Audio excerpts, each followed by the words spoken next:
Andrea Mitchell. We've got senior advisors for both candidates with us, Robert Gibbs from the Obama campaign and Nicole Wallace from the McCain campaign. Nice to have you both here. Nice to be here. Let me start, Nicole, with you and what Andrea was just talking about, this New York Times CBS poll. It's got 14-point lead for Barack Obama.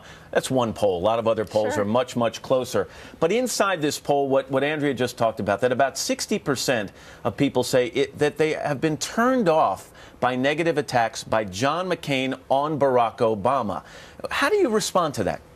Well, listen, the polls are down. Many, present company excluded, are counting John McCain and Sarah Palin out. And John McCain has been here before. The landscape looked pretty similar, actually far more bleak during the Republican primaries. So I think he's talked about how Americans need to take these final 3 weeks and really ask themselves, do they want someone who has a record of fighting for them? Do they want someone with a record of reform? Or do they want someone who says one thing and does another? And I'll get to your question about negative attack. Yeah. Barack Obama has been brilliant, and Robert has been brilliant at painting our campaign as the one that launches negative attack. She's setting you up for something here. Listen, the truth is Barack Obama has spent more millions of dollars on negative attack ads than John McCain. And we've lost the spin But the war. perception here, if you listen to this poll, the perception is that John McCain's the one being negative. So how's it going to impact the tone tonight?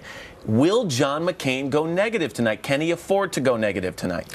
Well, listen, we've never been interested in negative attacks for the purpose of negative attacks, but the truth has to stand on its own tonight. So the truth about Barack Obama's record of raising taxes on half of small business income in America, the truth about Barack Obama's plan for raising taxes. Barack Obama is measuring the drapes. He and Nancy Pelosi and Harry Reid are planning a liberal Democratic takeover Robert, of our economy. I got to let you jump in here. Go ahead. I think you got a delayed answer to your question about whether there's going to be negative attacks. They're not losing a spin war. That was a poll of the American people. 6 in 10 people think John McCain is far more interested, twice as many, more interested in attacking Barack Obama than saying what he'd do as president of the United States. What we need to do in this debate, and what Barack Obama's done in each of the previous debates, and what he'll do tonight, is lay out a plan to get this economy moving again, to make health care more affordable, to cut taxes for middle-class families. What are the rules of engagement for your candidate tonight? If John McCain, and we don't know tonight, but if the subject of Bill Ayers or another negative subject comes up tonight, out of the mouth of John McCain, what are the rules of engagement?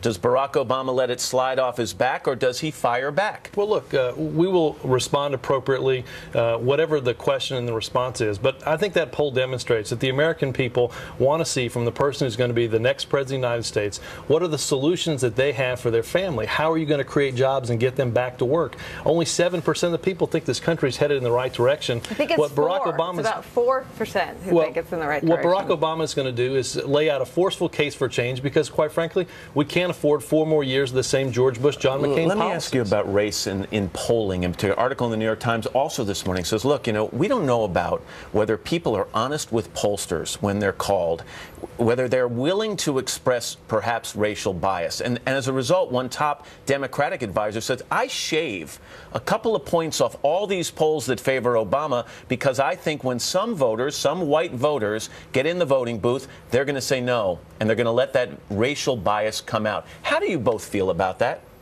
I'll go first. I can only quote the pollster on the race that maybe 20 or 25 years ago that coined this term that pollsters would get an inflated number, and said that just never existed in that race. It's become far more of a myth. I don't think. Do you think it exists, Nicole? I think people are looking for change. That's what they're going to go into this poll looking for. I would agree. I mean, I think that you know, the polls certainly have John McCain behind, and we view ourselves as probably 6 points behind, and we think that's real, and we're going to seek to make up ground by showing that John McCain is the only one who has fought for the American people. He's the only one who will actually bring about the change in Washington. No one is running on anything other than change. Everyone is running on changing the direction of this country.